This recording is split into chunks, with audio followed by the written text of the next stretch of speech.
এই পানিটা যাবে কোথায়? এই যে এই জায়গাতে একদম ডিসচার্জে, অর্থাৎ যেখান থেকে নির্গমন হবে সেখানে চলে যাবে।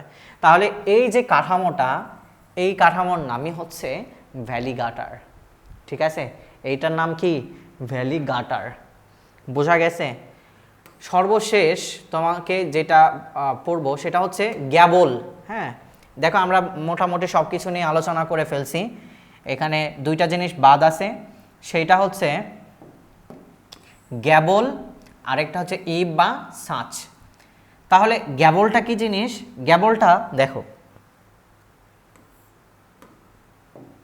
গ্যাবলটা একটু লক্ষ্য করো, এগুলো মিশাই দিতেছি, আশা করি তোমরা এগুলো নোট করছো। এই যে দেখো একটা ত্রিভুজাকার ওয়ালটা দেখতে পারতেছো এখানে। এই যে এখানে যদি আমরা একটা ওয়াল দেই, হ্যাঁ, এই জায়গাতে যদি ওয়াল দেই, সেইটাকে আমরা বলি হচ্ছে গ্যাবল ওয়াল। তাহলে এই অংশটাকে আমরা বলি হচ্ছে, এই অংশটাকে কি বলবো আমরা? গ্যাবল বলি। এই অংশটাকে কি বলি আমরা? গ্যাবল। ঠিক আছে, এই অংশটাকে আমরা কি বলি? গ্যাবল বলি। আশা করি বুঝতে পারছো গ্যাবলটা কোন জিনিস। আবার দেখো এই যে এই অংশটুকু, এই ত্রিভুজাকার অংশটুকুই হচ্ছে আমাদের কি? গ্যাবল।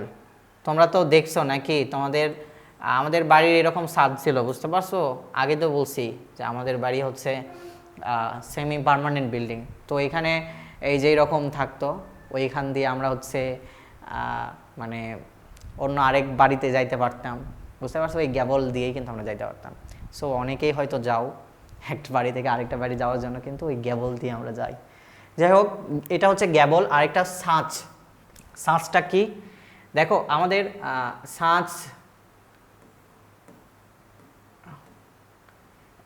এই যে দেখো এদিক দিয়ে কি পানিগুলো পড়তেছে না এটার থেকে? এই যে দেখো এদিক দিয়ে যখন পানিগুলো পড়বে, অনেক সময় আমরা আসলে এখানে একটা গাটার দিই, ঠিক আছে? পানি কালেক্ট করার জন্য এই জায়গাতে একটা গাটার দেই। গাটার দিয়ে এখানে পানি কী হবে? জড়ো হয়ে এইদিকে একটা জায়গাতে এসে পড়বে। এই যে এইটুকু জিনিস যে দিয়ে দিলাম, ঠিক আছে? পানি আসতেছে, পানি এসে আমরা কিছুক্ষণ আগে যে গাটারটা দেখলাম না, ভ্যালি গাটার দেখলাম না, ওই ভ্যালিতে না দিয়ে আমরা যদি সাঁচ বরাবর একটা গাটার দিই, ঠিক আছে, সেম জিনিসটাই যদি এই সাঁচ বরাবর দেই, ওটাকে বলা হয় সাঁচ বা হ্যাঁ সাঁচ বলা হয়। সো এইটা দেওয়ার কারণ কি? কারণ হচ্ছে এই দিক দিয়ে হচ্ছে কি পানি যাতে এখানে এসে পড়তে পারে। বুঝতে পারছো? আশা করি ট্রাস নিয়ে, ট্রাসের বিভিন্ন যে উপাদানগুলো আছে সেই উপাদানগুলো তোমরা চিনতে পারছো। এবং পরীক্ষায়, হ্যাঁ, তোমরা পড়তেছো কিসের জন্য?